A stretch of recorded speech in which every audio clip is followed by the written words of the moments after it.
사회 전반적으로 찾아왔지요. 사실은 코로나 때문에 위기가 아니라 코로나 이전부터 우리나라 경제는 내리막길을 걷고 있었어요. 가장 큰 문제는 우리나라가 힘을 얻었던 이 성장 동력들이 있었는데 그 성장 동력이 더 이상 세계 시장에서 밀리기 시작을 했어요. 그러면서 이제 성장 동력을 잃어버리게 됐습니다. 그러면서 갑작스레 21세기 4차 산업이 들어오면서 이 시대에 살 수 있는 먹거리를 사실은 개발을 못했어요. 뭔가 21세기 4차 산업혁명을 통해서 뭔가 먹거리를 만들어냈어야 되는데 그 성장이 한참 일어날 때, 그런데 성장에 취하다 보니까 새로운 미래에 눈을 못 떴어요. 그래서 이 IT 기업 쪽에 우리나라 세계를 제패하는 기업들이 아무데도 없습니다.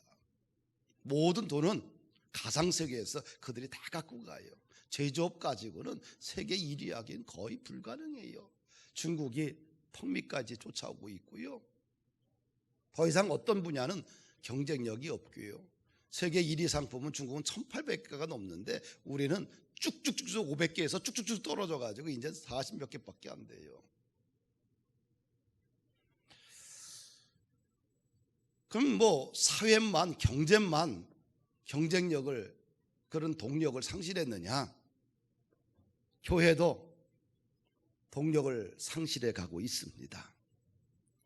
놀랍게 부흥했던 불길이 이제는 식어가고 있어요. 그래서 우리는 지금이 위기다, 그렇게 느끼고 있습니다. 그런데 이 고난의 계절에 우리가 마음의 중심만 바로 잡는다고 한다면 얼마든지 하늘의 은혜와 또 하늘의 지혜와 능력으로 새로운 부흥이 우리 사회 전반에 찾아올 수 있지 않겠는가. 오늘 그 해답을 시편 121편에서 그 대안을, 해답을 다시 한번 찾아보려고 합니다. 첫째는 영혼을 사모하라. 따라합시다. 영혼을 사모하라. 1절 말씀을 보니까 내가 산을 향하여 눈을 들리라. 나의 도움이 어디서 올꼬. 이렇게 시인은 고백을 해요. 이 시편 기자는 내가 산을 향하여 눈을 들리라. 산을 보기 위해서는 어떻게 해야 돼요? 눈을 들어야 돼요. 눈을 들어야지만 산세를 보고 그 아름다운 전경을 느낄 수가 있습니다. 땅만 바라보면 산의 아름다움을 알 수가 없지요. 시인이 산을 향하여 눈을 들리라고 표현한 것은 비유법이 있죠. 자연에 대한 경외감을 표현합니다. 그것은 영혼을 사모하겠다는 거예요. 진지한 모습으로 내가 영혼을 사모하겠다. 뭔가 보여요. 인생에 갈증이 있는 거지요. 자신의 인생에 해답을 풀지 못할 답답함이 있는 것이지요. 무엇인가 자기 인생에 막혀 있는 것이지요. 그 막혀 있는 것을 신앙적인 것이든 삶의 문제이든 관계적인 문제이든 경제적인 문제이든 영적인 문제이든 답답하니까 이 문제를 풀기 위해서 내가 산을 향하여 눈을 들리라. 내 영혼이 주님을 사모하겠다. 세상으로 향했던 내 눈이 이제는 주님을 바라보겠다. 이렇게 시인은 고백하고 있는 거예요. 우리가 인간이 대단한 것 같습니다. 그러나 생명 앞에서는 인간이 대단한 것이 아니라 굉장히 아주 작아지는 것을 보게 돼요. 코로나 바이러스 이거 하나, 치료제 하나, 그 백신 하나 개발을 못해서 전 세계가 거기에 사로잡혀서 끌려가고 있습니다. 참 사람이 대단한 것 같지만, 우리 인간이 세운 이 바벨탑, 이 문명이 대단한 것 같지만 하나님께서 한순간에 막으시면 모든 것이 올 수 없다는 인간의 문명의 한계지요. 사람이 대단한 것 같지만 대단한 존재가 아니구나. 그래서 나는 아무것도 아니라는 생각을 해야지만 우리가 산을 향하여 눈을 들 수가 있어요. 나 대단한 사람이요, 나 잘난 사람이요, 나는 내 능력과 힘이 있어, 이런 사람은 산을 향하여 눈을 들지 않아요. 나를 압도하는 존재 앞에 자신의 전부를 내려놓고 주여 내가 여기 있습니다, 나를 도우소서, 그렇게 못합니다. 영혼을 향한 추구가 없는 삶은 성공한 것 같지만 실패자의 삶으로 귀결된다는 사실입니다. 우리가 산을 바라보듯이 우리가 영혼을 향한 추구를 할 때 삶이 뭐예요? 정결해져요. 삶이 아주 정결해집니다. 영혼을 향한 추구는 하나님을 바라본다는 거 아니겠어요? 그렇죠? 위로 바라보게 되면 늘 생수의 강이 넘쳐나게 됩니다. 근데 땅만 바라보면 사람은 늘 나약해지고 소심해지고 또 약해지고 타락하고 부패하고 실패자, 또 자존감을 떨어지는 인생을 살게 돼요. 그래서 어떻게 돼요? 우리는 항상 위를 바라봐야 돼요. 영혼을 사모해야 됩니다. 마태복음 6장 33절에 너희는 먼저 그의 나라와 그의 의를 구하라, 그리하면 이 모든 것을 너희에게 더하시리라. 이 말씀은 핵심은 뭐냐면 땅의 문제를 갖고 씨름하는 것보다 더 중요한 것은 하나님의 나라와 뜻을 먼저 세우고 살아가는 인생이 복되다. 우리 인간은 위를 바라보고 살아가야 된다. 영혼을 향한 목마름과 간절함이 있어야 된다는 거예요. 그래야지만 인생의 문제도 해결된다는 거예요. 우리가 이제 인생을 살아갈 때에 땅의 문제를 가지고 끊임없이 논쟁을 하고 이야기하잖아요. 땅의 문제 갖고 문제가 해결이 안 돼요. 좀 고차원의 영적인 문제, 보이지 않지만 그러나 그 영적인 문제, 고상한 문제를 가지고 이야기를 하게 되면 삶의 크기가 커져, 생각의 크기가 커져, 마음의 여유가 커져. 그러면 이 땅의 문제는 아무것도 아닌 거예요. 할렐루야. 우리가 교회를 목사와 장로님과 모든 성도들이 함께 우리가 운영해 나갈 때에 자꾸 땅의 문제를 갖고 이야기를 하면 해결이 안 돼요. 교회는 뭐예요? 영혼을 향한 사모하는 마음을 가지고 큰 그림 속에 있으면 이 땅의 문제는 아무것도 아니에요. 많은 교회들이 왜 싸웁니까? 그냥 영혼의 문제를 사모하지 않고, 영혼의 문제를 사모하면 사람이 정결해지고 깨끗해지고 그냥 공동체가 활기가 넘치는데 땅의 문제, 사소한 것 갖고 생명 걸어요. 나는 우리 범프론 교회가 이 땅의 문제 가지고 생명을 거는 그런 어리석은 교회가 안 됐으면 좋겠다는 생각이 들어요. 할렐루야. 인간의 대화 속에서 너무 땅의 문제를만 갖고 얘기를 하면 정말 숨 막힐 것 같아. 실증 날 것 같아. 땅의 문제를 떠나서 우리는 뭐예요? 이 시인처럼 산을 향하여 눈을 들고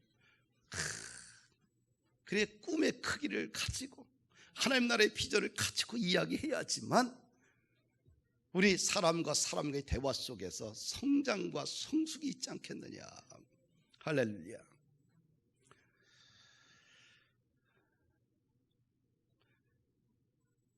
코로나 바이러스로 인해서 참 우리 그리스도인들도 많은 힘들지 않겠어요.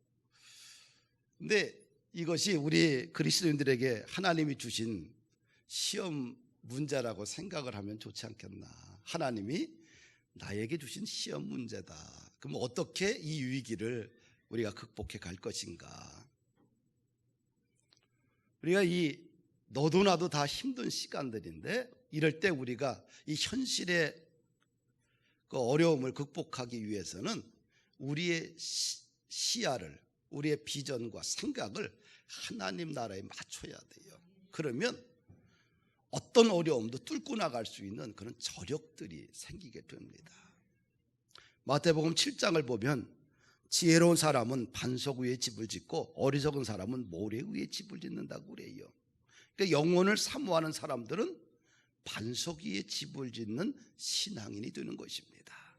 또 골로새서 3장 1절에서 3절 말씀 보면 이렇게 나와 있어요. 그러므로 같이 읽을까요? 너희가 그리스도와 함께 다시 살리심을 받았으면 위의 것을 찾으라. 거기는 그리스도께서 하나님 우편에 앉아 계시느니라. 위의 것을 생각하고 땅의 것을 생각지 말라. 이는 너희가 죽었고 너희 생명이 그리스도와 함께 하나님 안에 감춰졌습니다. 이 말씀에서 핵심이 뭐예요? 위의 것을 바라보라. 할렐루야. 그냥 위의 것을 바라본다는 것은 그냥 성경을 읽고 모든 초점을 하나님께 맞춘다는 거예요. 그러면 그냥 감사가 흘러나오고요, 내 안에 기쁨이 충만해지고요, 마음이 열려지는 신앙생활을 하게 돼요. 할렐루야. 근데 땅의 것을 자꾸 집착을 하게 되면 마음은 점점 좁아지고 닫혀지고, 그 다음에 불안과 염려와 공포가 내 인생을 확 덮어버려요. 그러면 어떻게 질식해서 죽어요. 그래서 우리는 뭐예요? 위의 것을 찾아야 돼요. 저도 인생에 짧은 세월 살았지만, 그러나 인생의 난제들이 얼마나 많이 있겠어요. 또 여러분들도 얼마나 인생에 난제들이 많겠어요. 어려운 숙제를 이렇게 만나게 되면 그때는 주변을 잘 정리합니다. 그리고 오직 하나님께 내 시간, 내 스케줄을 맞춰요. 왜? 내 힘으로 풀 수 없는 난제이기 때문에 하나님 앞에 가져가는 거예요. 그리고 주님 앞에 내 시간을 드리고 주님을 깊이 바라보고, 또 주님 앞에 내 시간을 온전하게 성경과 기도로 채워갑니다. 그럴 때 어떤 생각이 들면, 하나님께서 내 숙제를 풀어주셔도 감사, 안 풀어주셔도 감사해요. 왜? 하나님께 드려지는 그 시간이 너무도 행복하기 때문에 그렇습니다. 오히려 고난의 세월을 통해서 우리가 영원을 사모하게 되면 믿음이 성장하게 되고요, 삶이 좀 순수해지고 순결해지게 돼요. 그러면 마음이 깨끗해지면, 마음이 정화되기 시작하면 그냥 기쁨은 당연히 흘러나오게 돼요. 나한테 뭔가 1년의 스케줄 중에 하나가 뭐냐면, 1990년부터 1년에 연초하고 그 여름에는 항상 금식을 일주일 동안 했어요. 근데 왜 이걸 즐겼냐 하면은요, 일단 일주일 금식하게 되면 물만 먹잖아요. 그 속을, 오장육부를 다 비우게 돼요. 그동안은 뭐 하냐? 기도원이나 산에 들어가서 성경을 일독을 쫙 해. 이 속을 싹 비우고 성경과 기도로 쫙 그 한 주간을 보내면 그냥 머리가 너무 맑아져요. 그때 글을 쓰잖아요. 글이 아주 옥구슬처럼 잘 흘러가. 그때 그 기분을 돈으로 살 수 없어요. 얼마나 행복한지 모릅니다.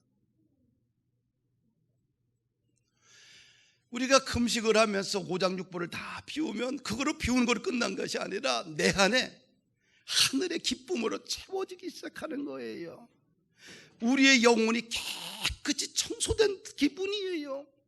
그때 글을 쓰면 너무 행복해요. 이 땅에 사는 날 동안 우리는 끊임없는 문제들과 씨름하게 돼요. 근데 이 우리에게 문제들이 끊임없이 있는데, 그때 우리는 땅을 바라보지 말고 믿음의 주여 온전케 하신 예수님께 집중하게 되면 다시 일어날 수 있는, 소생할 수 있는 새 힘을 내 깊은 곳에서 일어나기 시작하는 거예요. 할렐루야. 연세가 드셔서 마찬가지예요. 어렵고 힘들 때마다 기도와 말씀으로 내 심령을 쫙 깊이 들어가면 내 안에 청소가 되는 거예요. 청소가. 더럽고 추잡한 것들이 다 청소하고 깨끗하게 청소하면 내 영혼이 아주 맑아져요. 그 맑아진 그 영혼이 내 안에 힘이 되고 새롭게 인생을 살아갈 수 있는, 재기할 수 있는 충만한 은혜가 흘러나오는 거예요. 할렐루야. 그래서 어떻게 돼요? 시인은 산을 향하여 바라보듯이 자신의 영혼이 하나님을 사모하겠다는 거예요. 할렐루야. 인생이란 힘으로도 안 되며 능으로도 안 되며 오직 여호와의 신으로 된다. 우리가 신앙의 기본으로 돌아오면 마른 뼈들이 살아나는, 마른 뼈들이 생명이 되는, 군대가 되는 은혜를 경험하게 됩니다. 할렐루야. 두 번째 시인이 외친 것은 뭐냐면 하나님은 우리를 도우시는 분이라는 거예요. 1, 2절 말씀을 한 번 더 읽읍시다. 내가 산을 향하여 눈을 들리라. 나의 도움이 어디서 올까? 나의 도움은 천지를 지으신 여호와께서로다. 나의 도움이 어디서 올까? 나의 도움은 천지를 지으신 여호와로부터 온다고 고백하고 있어요. 하나님은 우리를 뭐에? 도우시는 분. 따라합시다. 하나님은 나를 도우시는 분이다. 우리가 신앙의 눈을 뜨기 시작하면 그 하나님이 나를 도우시는구나. 내 힘으로 살아온 줄 알았더니 하나님이 실패자의 삶 속에서도 도우셨고 성공하는 인생 속에서도 나를 도우셨구나. 그렇게 깨달아지게 돼요.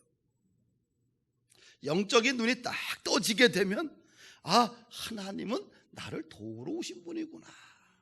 그런 것이 느껴지기 시작해요. 도움이라는 것은 힘이 된다는 뜻 아닙니까? 이 기도자는, 이 시편 시인은 하나님을 바라보는 가운데 하나님의 힘을 느끼는 것을 보게 됩니다.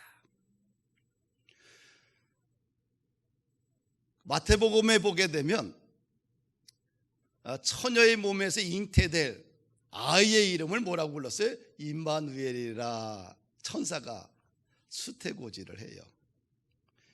이 마리아의 몸에 임신한 아이의 이름까지도 정해져요. 처녀의 몸에서 잉태될 아이 이름이 뭐라고 그래요? 임마누엘이라. 그 임마누엘이라는 뜻이 뭐예요? 하나님이 나와 함께 하신다는 뜻이에요. 우리가 하나님의 아들, 마리아의 아들의 이름이 예수 그리스도이지만 또 하나의 이름이 있는데 뭐예요? 천사가 고지한 이름이 뭐예요? 임마누엘이다. 하나님이 너희와 함께 하신다는 뜻이에요.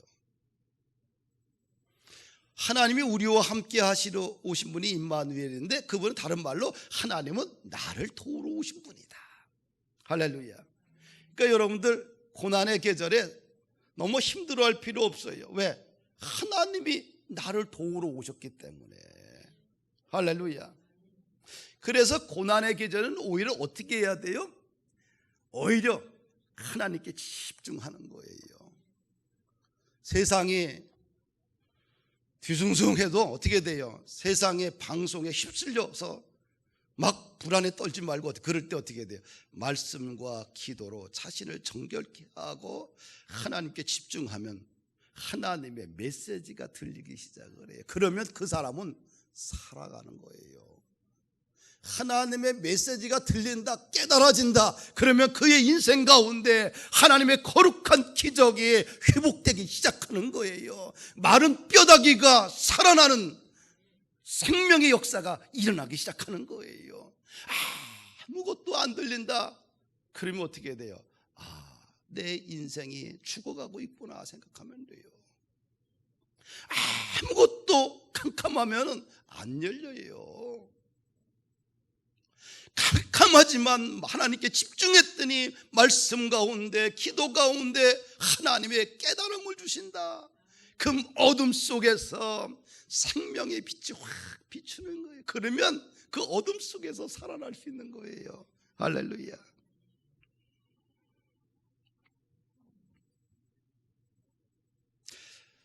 이 말씀을 보면 나의 도움이 어디서 올 거라는 고백은 결국은 나는 도움이 필요한 존재라는 사실이에요. 그렇죠? 왜? 인간은, 사람은 도움이 필요한 존재입니다. 그래서 무슨 마음을 가져야 돼요? 겸손한 마음을 가져야 돼요. 그래서 하나님은 겸손한 자의 기도를 들어주신다는 겁니다. 할렐루야.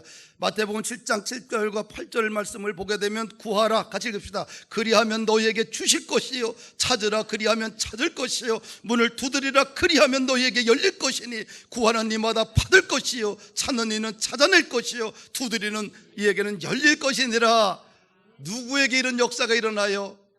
겸손한 자의 기도는 하나님이 반드시 들어주신다.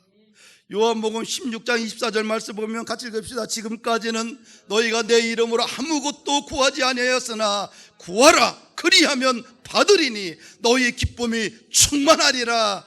아멘. 구하면 하나님께서 인생길을 열어주시고 충만하게 채워주십니다. 또 시편 146편 3절과 6절 말씀을 같이 읽읍시다. 귀인들을 의지하지 말며 도울 힘이 없는 인생도 의지하지 말지니 그 호흡이 끊어지면 흙으로 돌아가서 그날에 그의 생각이 소멸하리로다. 야곱의 하나님을 자기의 도움으로 삼으며 여호와 자기의 하나님에게 자기의 소망을 두는 자는 복이 있도다. 여호와는 천지와 바다와 그 중에 만물을 지으시며 영원히 진실함을 지키시며. 고난의 계절에 어떻게 하라고 그래요? 야곱의 하나님을 자기의 도움으로 삼으며 여호와 자기 하나님에게 자기의 소망을 두는 자는 복이 있다고 그래요. 할렐루야. 아멘. 겸손한 마음으로 이 고난의 계절에 하나님 앞에 기도하면 여호와 하나님을 나의 도움의 자로 소망을 두게 되면 반드시 복 있는 사람이 되게 됩니다. 세 번째, 어떻게 하면 이 위기를 극복할 수 있는 대안이 될 수 있을까? 항상 지키시고 보호하시는 하나님을 바라보며 헌신하라. 따라합시다. 항상 지키시고 보호하시는 하나님을 바라보며 헌신하라. 시편 121편에서 가장 많이 등장하는 단어가 있는데 지킨다는 말이 나와요. 그것이 8구절밖에 안 되는데 6번 나와요. 우리가 한번 읽어보면서 어디에 초점을 맞추냐 하면 지킨다는 말에 초점을 맞춰서 생각하면서 읽어보십시다. 시작. 3절에 보면 여호와께서 너를 실족하지 아니하게 하시며 너를 지키는 이가 졸지도 아니하시리로다. 4절 이스라엘을 지키는 이는 졸지도 아니하시고 주무시지도 아니하시리로다. 여호와는 너를 지키시는 이시라. 여호와께서 네 오른쪽에서 네 그늘이 되시나니 낮에 해가 너를 상하게 하지 아니하며 밤의 달도 너를 해치지 아니하리로다. 7절 여호와께서 너를 지켜 모든 환난을 면하게 하시며 내 영혼을 지키시리로다. 8절 여호와께서 너희 출입을 지금부터 영원까지 지키시리로다. 무슨 말을 반복하고 있어요? 지킨다. 하나님은 여러분과 나를, 우리 공동체를, 이 민족을 지키시는 분입니다. 아멘. 처음부터 마지막까지 졸지도 아니하시고 주무시지도 아니하시고 그분은 도우시는 분, 지키시는 분이라는 사실을 믿으시기를 바랍니다. 구한말부터 근현대사를 이렇게 우리가 살펴보면 대한민국이 세계 인류 국가로 브랜드가 된 시기가 거의 없었어요. 그렇죠? 이 지도상으로 보게 되면 이 대한민국은, 이 조선 이 반도는 사실 지도 역사에서 찾아보기도 힘든 나라였습니다. 세계 역사에서 존재감이 없는 나라가 이 조선이었고 대한민국이었어요. 구한말 보게 되면 당파 싸움으로 인해서 나라가 정치적으로 두 쪽이 납니다. 그 외부의 바깥 세상의 흐름을 읽지도 못해요. 내부 싸움만 해요. 이념 논쟁만 합니다. 그러면서 조선은 열강의 각 축장으로 전락해버렸지요. 그 결과 힘을 잃은 조선은 일본의 식민지가 됩니다. 일제 36년간의 식민지 지배로 말미암아서 조선이 얼과 혼을 빼앗기는 치욕적인 시간을 견뎠습니다. 그때 많은 사람들이 조선의 독립을 위해서 생명을 던진 그런 질곡의 시간을 보냈지요. 하나님의 은혜로 우리 힘으로 해방을 맞은 게 아니에요. 어느 날 눈 뜨고 났더니 해방이 된 거예요. 하나님의 은혜지요. 해방의 기쁨도 느끼기 전에 좌우 이념 전쟁을 치르면서 결국은 1950년 6.25 민족 상잔의 비극으로 국토가 초토화됩니다. 외부의 원조가 없이는 하루도 살지 못하는 그런 거지 나라가 되고 말았지요. 죽음과 살생과 배고픔과 고아와 난민과 짙은 어둠으로 이 땅을 황폐하게 만들어버렸습니다. 낙동강 벨트만 무너지면 이 땅은 빨간 물로 뒤덮여서 희망이 없는 절망으로 빠질 뻔했습니다. 근데 하나님이 이 민족을 사랑해 주셔서 곤상당으로부터 이 나라를 지켜주신 것입니다. 그 6.25 전쟁이 일어났을 때에 이 자유민주주의를 지키기 위해서 세계의 젊은이들이 전쟁에 참여했는데 유엔의 연합군으로 온 나라가, 군인을 보낸 나라가, 전투병력이 16개 나라가 참여를 하게 돼요. 그런데 그들의 대부분 나이가 그냥 19살, 20살밖에 안 돼요. 그 앳된 청소년들이 이 땅에 와서 영문도 모르고 추위에 얼어 죽고 혹독한 더위에 풍토병에 죽어가고 전쟁의 총알바지가 되었지요. 한 번도 들어보지 못한 이 대한민국을 위해서 그들의 생명을 던진 거지요. 유엔에서 16개 국가에서 전투 병력을 몇 명을 파송했냐면 193만 8,330명을, 그러니까 190만 명 이상을 전투 병력을 파송을 했는데 미국의 젊은이가 178만 9천 명이에요. 그러니까 90 몇 프로예요? 94% 정도가 미국의 젊은이들이 6.25 전쟁에 참여한 거예요. 전투병력으로. 미국의 그 젊은이들이 얼마나 많이 죽었냐 하면 36,900명, 약 한 4만 명 정도가 이 땅에서 죽었어요. 실종도 33,737명이나 실종되고요. 부상도 9,200명이 넘고요. 하여튼 하나님이 이 공산당으로부터 이 땅을 지켜주셔서 자유민주주의 시장경제를 통해 이런 자유와 평등이라는 가치를 우리가 지금 누리고 살고 있는 거지요. 만약에 이 땅이 붉은 물로 물들어서 공산화됐다고 한다면 이 북한을 지금 상상해 보십시오. 김일성 일가의 지배를 받아서 저 북녘 땅은 저주의 나라가 되어버렸어요. 먹을 것이 없어서 굶어 죽고요. 먹고 살기 위해서 삼국으로 피신했는데 인신매매를 당하고요. 아파도 병원 가서 수술할 병원이 없고 의약품이 없어서, 페니실린 하나 없어서, 감기약 하나 없어서 그들은 고통과 싸우고 있어요. 노후는 더욱 빈곤하지요. 대한민국 보십시오.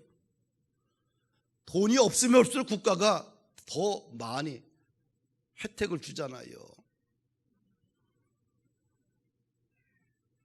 언론의 자유가 있고요. 인권이 보장받는 나라고요. 사유재산을 절대로 빼앗기지 않는 그런 철저하게 보호받고 살잖아요. 하나님이 이 민족을 너무 사랑해 주셔서 지켜주셔서 우리가 이런 행복한 인생을 지금 살아가고 있는 거예요. 얼마나 큰 복을 받은 민족입니까? 할렐루야. 신명기 32장 10절에 보니까 여호와께서 그를 황무지에서 짐승의 부르짖는 광야에서 만나시고 호위하시며 보호하시며 자기의 눈동자같이 지키셨다. 누구를? 이스라엘 민족을 하나님이 자신의 눈동자처럼 지켜주셨다고 합니다. 하나님께서 이스라엘 민족을 지켜주신 것처럼 우리 민족도 보호하시고 눈동자처럼 지켜주신 것입니다. 그래서 지금 우리는 행복한 삶을 누리고 있는 거예요. 하나님은 우리를 버리지 않습니다. 우리를 고아로 버려두지 않습니다. 당신의 자녀를 눈동자처럼 지키시고 감찰하시고 보호하시고 인도하십니다.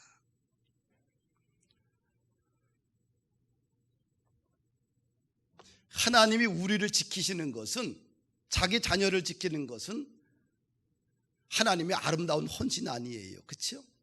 하나님의 헌신은 뭐냐? 자신의 자녀를 고아로처럼 내버려 두지 않고 지키시는 분이에요. 아버지가 부모가 자녀들을 지키는 것처럼 하나님은 이 민족을 지켜주셨고 우리를 지키시고 있습니다. 그분의 헌신이죠. 우리가 하나님의 마음을 이 땅 살면서 알 수 있는 길은 무엇일까요? 우리가 헌신의 땀을 흘릴 때 하나님의 마음을 좀 이해할 수가 있어요. 할렐루야. 그리고 복음 전도의 사명을 우리가 감당할 때 우리가 하나님의 마음을 알 수가 있는 거예요. 사랑하는 여러분들, 나나 여러분들이나 행복하고 싶어 합니다. 또 이 땅에서 천국을 경험하고 싶어 합니다. 살만 나는 인생을 좀 누려보고 싶어 합니다. 간단해요. 주님의 마음을 우리가 알고 그분의 뜻에 나의 삶의 스케줄을 맞추면 되는 거예요. 시간도 재능도 물질도 가정도 일터도 내 것이 아닙니다. 주님이 잠시 나에게 맡겨진 은혜고 선물이에요. 하나님이 맡겨진 은혜와 이 선물을 우리가 지혜와 성실함으로 믿음으로 잘 관리하는 것, 이것이 청지기 정신이라고 하는 겁니다. 내 것이 아무것도 없잖아요. 주님이 다 맡겨주신 것이잖아요. 주님이 맡겨주신 것, 이것을 잘 관리하는 것,